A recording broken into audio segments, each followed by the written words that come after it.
Hi everyone, welcome back to our channel. చూసారా, papaya తీసుకొని ఇలా చిన్న ముక్కలుగా చేసి మా పిల్లలకి ఇస్తే వద్దంట. అరే అనుకొని మళ్ళీ తీసుకొచ్చి సరే అయితే కాస్త జ్యూస్ చేసేద్దామని అవే కట్ చేసిన మన పప్పాయ ముక్కల్లోనే కొంచెం షుగర్ వేసి మిక్సీ అయితే చేసేసాను. కొంచెం జ్యూస్ లాగా తీసుకొని వెళ్ళి ఇచ్చాను తాగమని. ఇది కూడా వద్దంట, ఇలా ఉంటుంది వీళ్ళకి.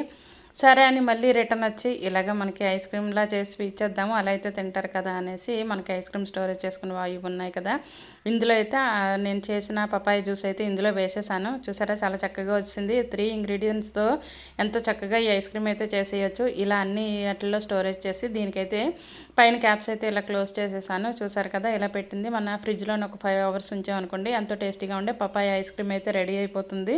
చూసారా, చాలా సింపుల్ ప్రాసెస్. ఇలాగ 5 అవర్స్ తర్వాత ఎలా వచ్చింది ఏంటని చూసేద్దాము. 5 అవర్స్ తర్వాత తీసిన వెంటనే ఇలా తీస్తే చాలా చక్కగా వచ్చేసింది. చూసారా, మనకి ఇవి తీసే ముందు ఒక 2 నిమిషాల పాటు గ్లాసుల్లో ప్లెయిన్ వాటర్లో వేసి ఉంచేసామనుకోండి వెంటనే వచ్చేస్తాయి ఇవి. చూసారు కదా ఎంత నీట్గా వచ్చేసాయో. అంతే, ఎంత టేస్టీగా ఉండే ఐస్ క్రీమ్ అయితే పపాయ ఐస్ క్రీమ్ రెడీ అయిపోయింది.